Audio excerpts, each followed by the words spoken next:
Hey guys, welcome back. Today we're going to be going through a quickness and explosive development routine. This is going to help improve power through the hips with a couple accessory movements. So here we go. Okay, first movement we got are weighted dead bugs. So with this one, you're going to bring both knees to the chest. As you extend one leg out, you want to exhale the air, tightening your core, and then as you bring the knee back, you're going to inhale and then repeat the process.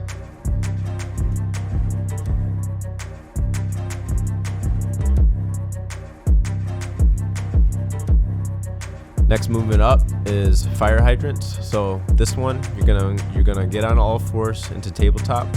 You're gonna kick one leg back, and then you're gonna rotate your knee in a circular like motion. This is gonna help create more synovial fluid and get you prepped for the actual main workout itself.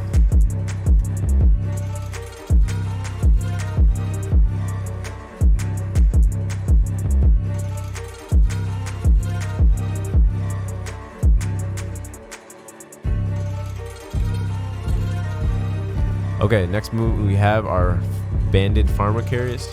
This one's great at activating your core collectively. So what you're gonna wanna do is keep your chest square, head straight forward, and you're gonna walk about 40 feet in both directions.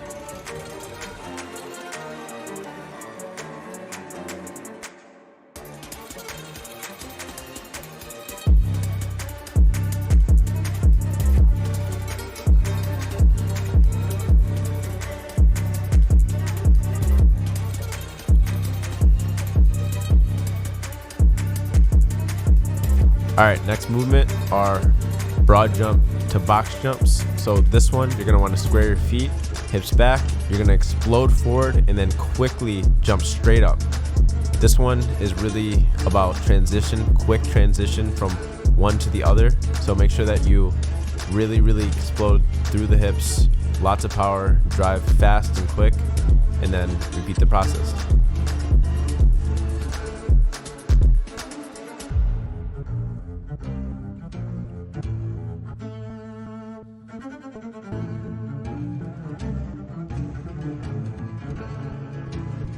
All right, moving on, we got med ball thrusters. This one, similar movement to the broad jump. Only difference is now you got a med ball. So what you're gonna do is you're gonna sit back and then you're gonna step forward, extending the hips as much as you can while throwing the ball directly at the wall. You wanna distance yourself enough to where you're not gonna be smacking yourself with the ball as you throw it back at the wall, and then you're gonna repeat the process there as well.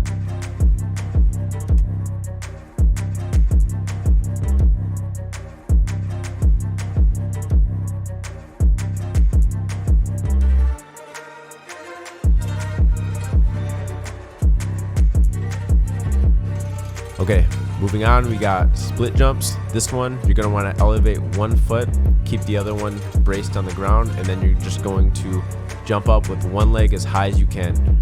Make sure you alternate your arms, really driving through the heel and bringing that knee up as high as you can.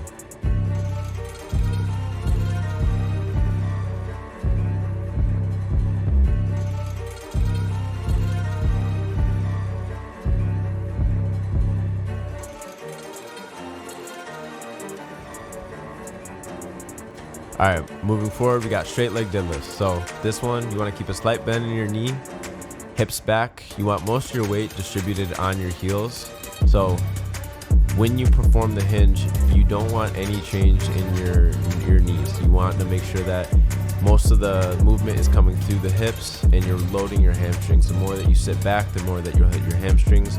The more that you go straight directly down, the more that you'll hit your glutes. So we're focusing on our hamstrings in this one.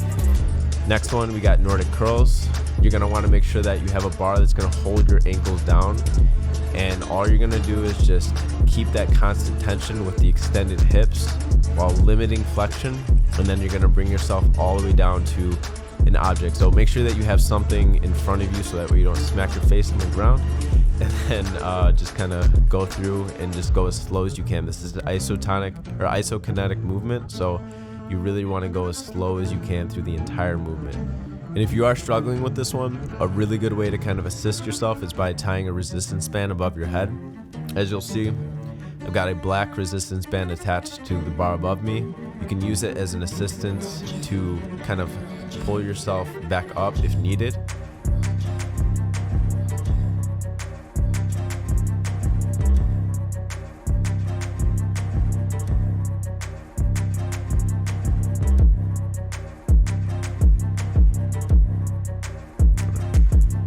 All right, next movement we have our unilateral incline sit-ups. So this one you're just gonna wanna grab a weight in a single arm and you're just gonna perform a sit-up. So just flexing the spine and bringing yourself up as high as you can go.